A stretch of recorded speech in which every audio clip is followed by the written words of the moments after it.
क्या शुरू करने वाले हैं आज? भगवान को नहीं शुरू करने वाले। अस्तित्व में व्यवस्था को समझना। अस्तित्व में व्यवस्था को समझना क्या मतलब हुआ? अस्तित्व का मतलब क्या हुआ?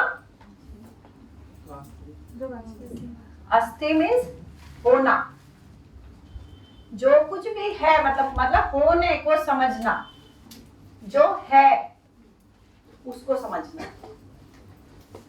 तो होने के रूप में क्या क्या है, क्या दिखाई देता है अपने को? होने के रूप में क्या क्या है? चार अवस्थाएं। इन चार अवस्थाओं के अलावा और कोई वास्तविकता? तो अस्तित्व व्यवस्था को समझना बराबर होने को समझना। अस्ति मीन्स है और त्वय मतलब व्यवस्था। तो जो भी है उस होने को समझना। तो होने के रूप में एक तो अपने को पकड़ में आया क्या चीज है? चार अवस्थाएं हैं। चार अवस्थाओं में क्या चीज है? एक दूसरे से जुड़ी हुई है। चार अवस्थाओं में क्या है? चार अवस्थाओं में इकाइयां हैं। क्या चीज है चार अवस्थाओं में? इकाइयां हैं। इकाइयां कितने प्रकार की है? दो कितने प्रकार की इकाइयां? दो। तो इकाइयां दो प्रकार की हैं। एक तो ये प्रकृति है, प्रकृति में चार अवस्थाएं हैं।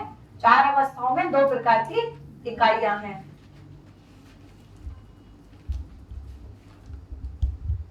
प्रकृति है, प्रकृति में जड़ और चेतन।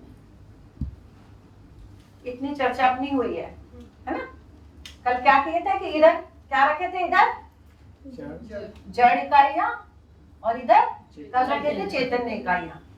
तो अपना दोनों प्रकार की इकाइयों को कल समझने में काम हो। जब प्रकृति में व्यवस्था किए थे तो प्रकृति में दो प्रकार की इकाइयां हैं, जड़ और चैतन्य। ये हो गया। जो इकाइयां हैं ये कैसी है? जो जड़ और चैतन्य की बात हो रही है, इकाइयां कैसी है? क्या हो रहा है इनमें? भौतिक रासायनिक सब क्रियाएं होती हैं। तो इसमें क्या हो रहा है? ये इकाइयां, हाँ, तो क्या हो रहा है इनमें? ये इकाइयां क्रिया हो रही है। मतलब ये इकाइयां क्या है? ये इकाइयां क्रियाशील हैं।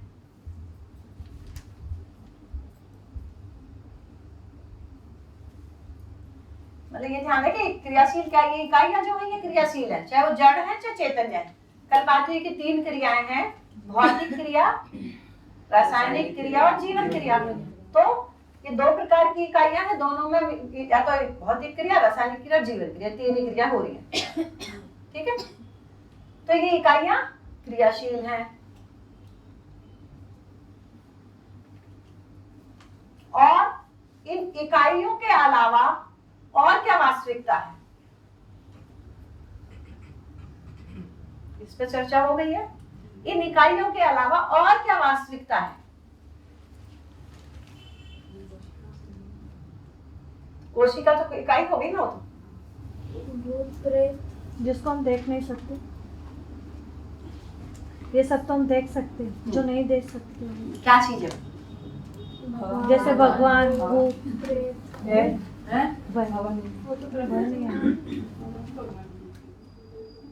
इकाई है तो देखिए उसमें क्रिया भी है, भार भी है।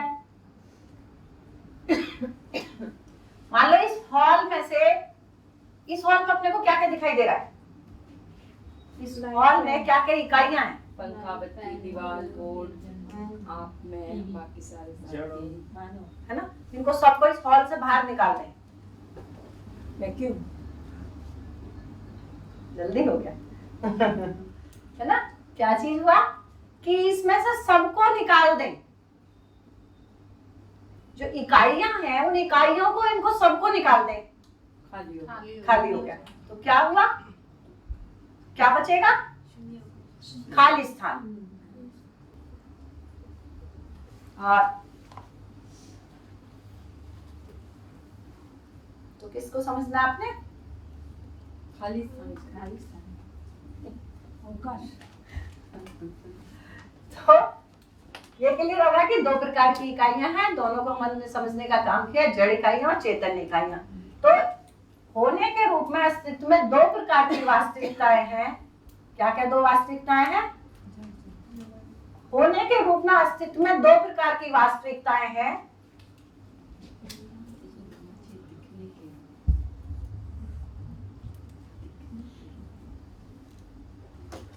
क्या क्या वास्तविकताएं हैं? एक तो इकाइयां, मतलब आप उसको शब्द ऐसे भी दे सकते हैं कि कभी पढ़े वो नहीं है, प्रकृति बोल सकते हैं। फिर प्रकृति में दो प्रकार की इकाइयां हैं, दो प्रकार की वास्तविकताएं हैं। एक हो गई प्रकृति मतलब जड़ और चैतन्य इकाई, और दूसरी प्रकार की वास्तविकता क्या है? खालिस्तान, अवकाश। अवकाश, खालिस्तान, अवकाश में छुट्टी होती है। खाली, आज खाली हो।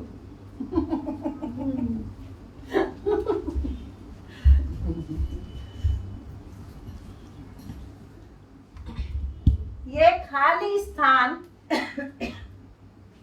ये खाली स्थान कहाँ तक फैला है? ये खाली स्थान है, कहाँ तक फैला है?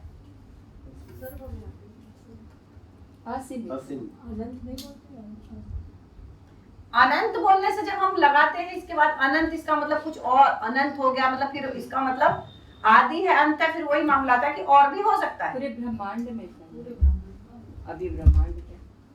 अनंत बोलने से क्या जाता है? इसका मतलब कुछ और भी हो सकता है अनंत बोलने से। पता नहीं कहाँ तक, है ना? ये कहाँ तक फैला है, इसकी कोई सीमा नहीं, इसकी कोई सीमा नहीं है। इसलिए इसको एक नाम दे दिया, असीम। देखिए क्या है इसमें, क्या है? जड़ इकाइयां कैसी हैं? इसमें कोई जड़ इकाई मतलब इकाइयां जो है जड़ हो चाहे चेतन इकाइयां कैसी हैं? क्रियाशील है, सक्रिय है ना? क्रिया, इनमें क्रिया हो रही है, कोई भी क्रिया हो रही है। ये जो इकाइयां हैं, खालिस्तान का मतलब क्या है? खाली है। मैं आपको, आप मेरे को क्यों देख पा रहे हैं? क्योंकि खाली है, खाली स्थान है। मैं आपको, आप मेरे को क्यों देख पा रहे हैं? कि हम दोनों के बीच में, हम दोनों के बीच में खाली स्थान है, इसलिए हम आपको देख पा रहे हैं। ये पारदर्शी है ना? तो ये पारदर्शी है।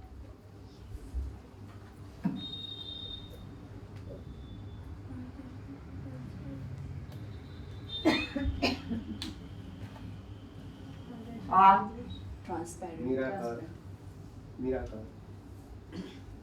ये इकाइयां जो हैं कैसी है? इकाई का मतलब है अगर कोई इकाई है तो उसकी क्या होगी?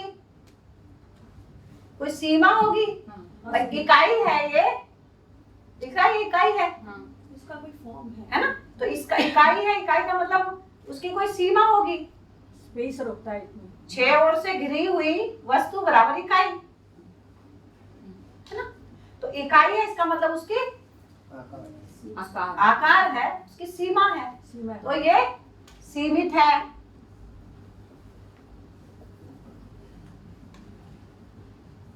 तो इकाई है तो कैसी है वो? सीमित है। तो उसका आकार से समझ में आ रहा है ना कि ये 10 फीट होगी, 20 फीट होगी, 50 फीट होगी, लेकिन ये एक सीमा के अंदर ही है। तो इसकी सीमा है, लेकिन ये खाली स्थान कहाँ तक है, इसकी कोई सीमा नहीं है, इसलिए इसको नाम दे दिया असीम। मतलब कि अपने को पता रहे ना, दोनों चीज इधर आ रहा है। ये क्रियाशील है, ये सीमित है। हमारा आपस में, हम दोनों के बीच में खाली स्थान है, तभी हम एक दूसरे को इसको देख पा रहे हैं। तो ये पारदर्शी है।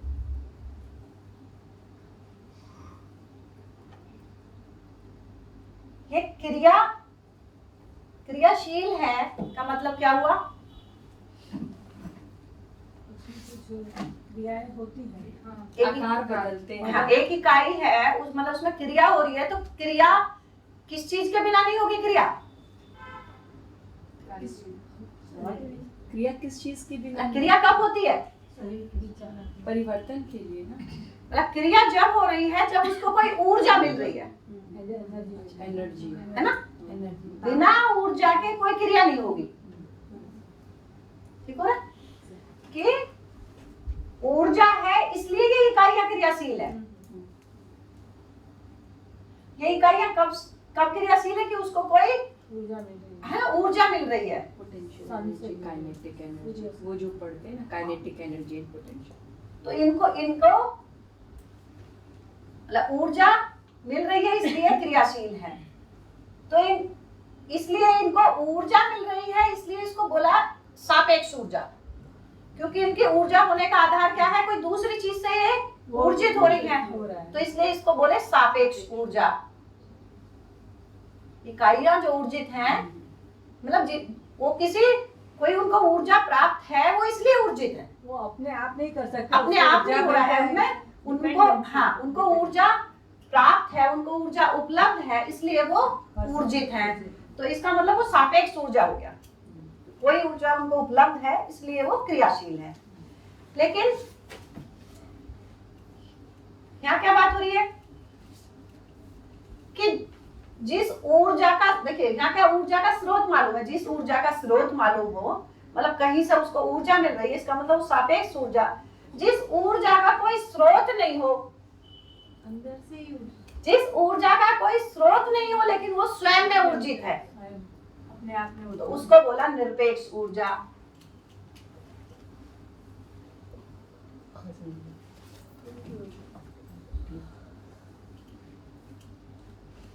क्या हो रहा है इसमें? स्वयं ऊर्जित है ये क्या?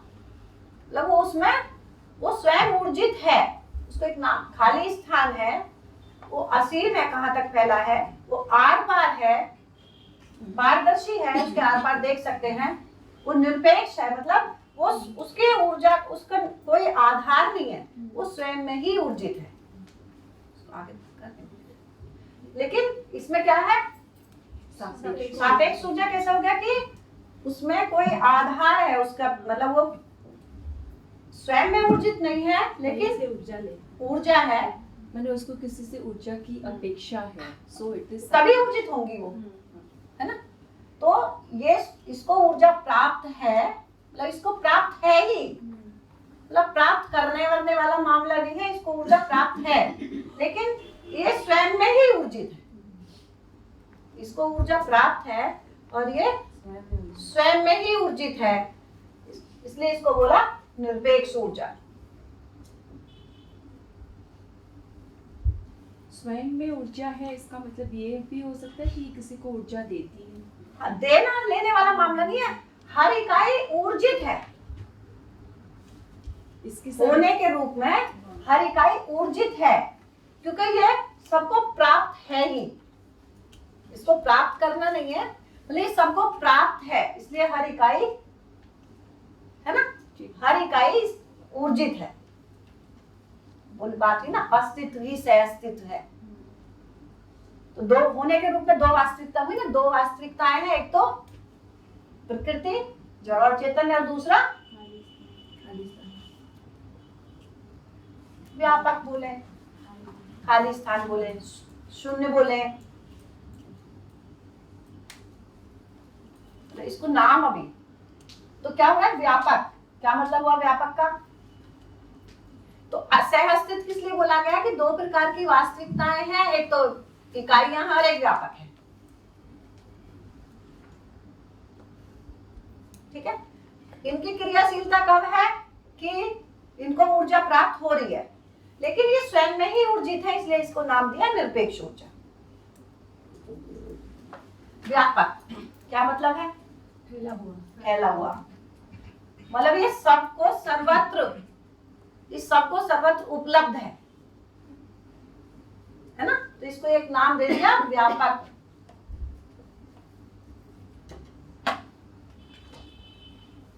उपलब्ध है मतलब सबको प्राप्त है।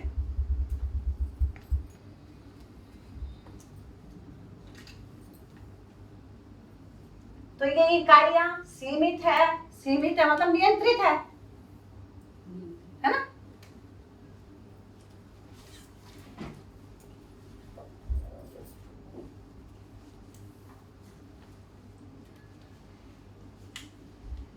अब ये क्रियाशील है,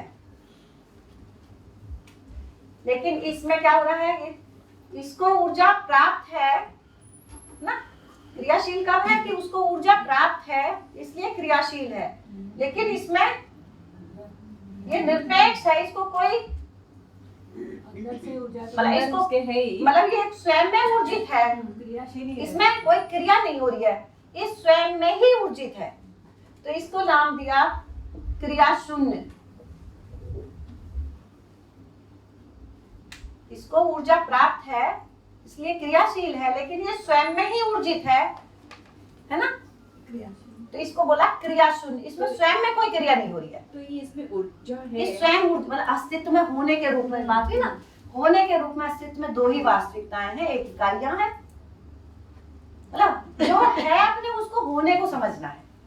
तो अस्तित्व में मूल रूप में दो ही वास्तविकताएं हैं, एक प्रकृति और एक व्यापक। प्रकृति में दो प्रकार की इकाई, जड़ इकाई और चैतन्य इकाई। तो ये है ही, जो है ही अपने को उसी को होने को ही समझ रहे हैं उसमें।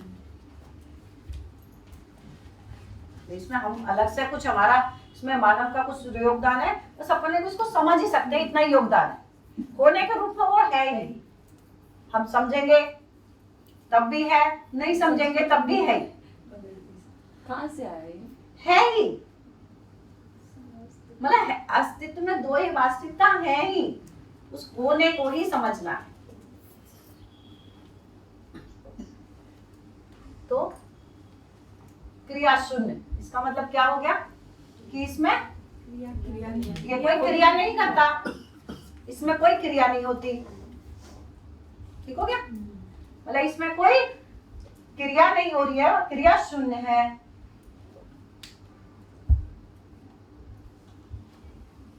क्या हुआ मतलब क्रिया शून्य का मतलब क्या हुआ कहने का?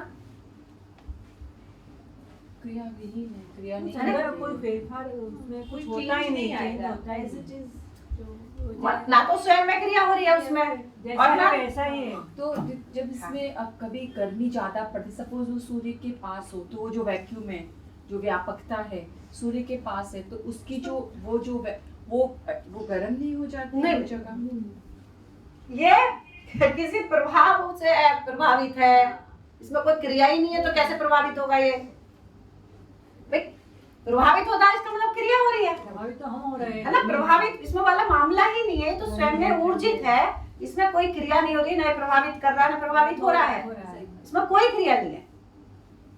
ठीक है, तो ये क्रिया शून्य है। ये कैसा है? खाली स्थान। देख सकते हैं इसकी सीमा कहाँ तक है? असीम है। ना इसमें कुछ घटाया जा सकता, ना इसमें कुछ बढ़ाया जा सकता, इसलिए इसको एक नाम दे दिया पूर्ण।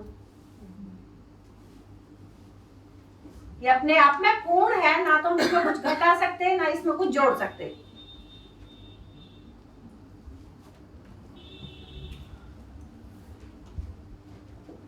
खाली स्थान में ना कुछ जोड़ सकते ना कुछ बढ़ा सकते, लेकिन कहां तक फैला है इसकी कोई सीमा नहीं है, ये अपने आप में पूर्ण। तो इकाई अपने आप में पूर्ण है, पर उनमें क्रिया भी हो रही है, नियंत्रित भी है, सीमित भी है, क्रियाशीलता भी है, सारा इसमें। ऐसा नहीं कि इससे सारे इससे जुड़ेंगे, मतलब इकाइयों के रूप में देखा जाए कि इकाइयों में क्रियाशीलता भी है, ये सीमित भी है, नियंत्रित भी है। तो ये क्रियाशील भी नहीं है, सीमित भी नहीं है और नियंत्रित, क्योंकि इसकी सीमा तो कोई दिखाई नहीं दे रही है, तो ये तो फैला हुआ है ना, और क्योंकि इसकी सीमा ही नहीं दिखाई दे रही। इसको देख सकते हैं? देख नहीं सकते, नहीं देख सकते। अब वो आप आगे आए। देख अब देखिए इसको समझना ही, देखना आप समझने चाहते हैं तो समझना ही हो सकता है बस। अब आंखों से देखने की बात कर रहे हैं वो नहीं है, समझना ही होगा।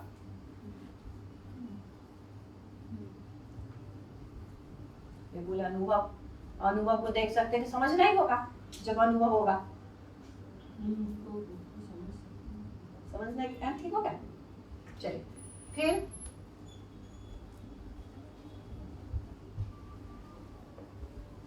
तो क्रिया शून्यता से ही छूटे। हाँ, क्रिया शून्यता से क्या आशय है? कोई क्रिया नहीं हो रही है। क्रिया नहीं हो रही है, इसका मतलब ये कोई क्रिया नहीं करता है। क्रिया का मतलब है कोई कर्ता भाव, है ना। क्रिया बोलने से कोई वो लोग को करने वाला है, तो इसका मतलब कर्ता, दृष्टा।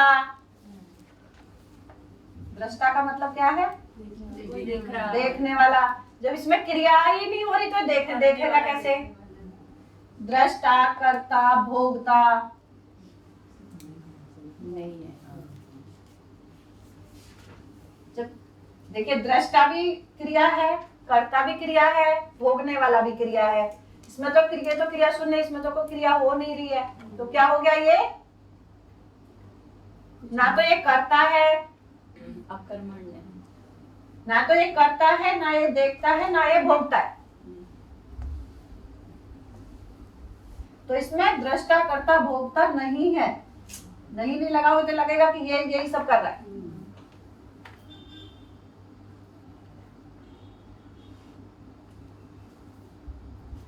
तो ये दृष्टा, कर्ता, भोगता नहीं है। और ये व्यापक जो है खाली स्थान, ये खाली स्थान देखिए, इसमें है क्या खाली स्थान? इसमें है खाली स्थान या नहीं है? नहीं, इसके आसपास अगर है, इंक नहीं इसमें भरोगे तो खाली स्थान होगा ना। अभी की बात हो रही है, आपने नहीं, क्या अभी बोला? तो नहीं नहीं है। करेगा तो ये खाली स्थान नहीं है। इसके अंदर या इसके बाहर? जो इतनी स्पेस रोक Square- रहा है उसमें भी नहीं है, आसपास है। बिना खाली स्थान के तो कोई चीज बन ही नहीं पाती ना। उनको वो तो चाहिए, खाली स्थान तो चाहिए एक दूसरे को जुड़ने के लिए, है ना? मतलब खाली स्थान का मतलब है कि इसमें इसके आर पार भी खाली स्थान है, इसके अंदर भी खाली स्थान है। खाली स्थान तो सब सर्वव्यापी है, हाँ। तो अंदर भी हो। हाँ, तो क्या क्या हो गया? खाली स्थान इसके आर पार है इसके आगे है ना? इसके आर पार है। खाली स्थान क्या है? इसके आर पार है। ये खाली स्थान में है और खाली स्थान इसके आर पार है, तो इसको बोला पार। खाली स्थान पारगामी है।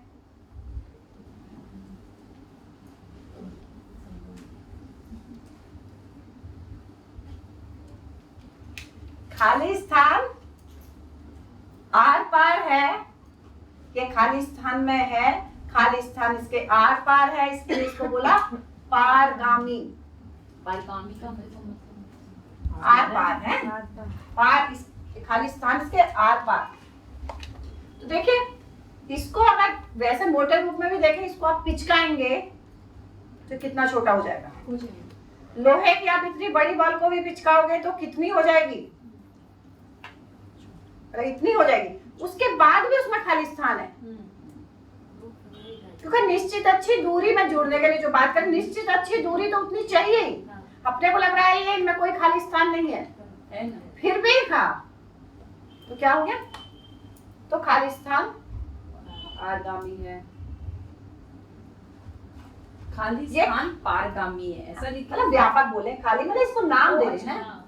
मतलब इसके सारे नाम आ रहे हैं। ये खाली स्थान कैसा है? ये आंखों से दिखाई दे रहा है क्या?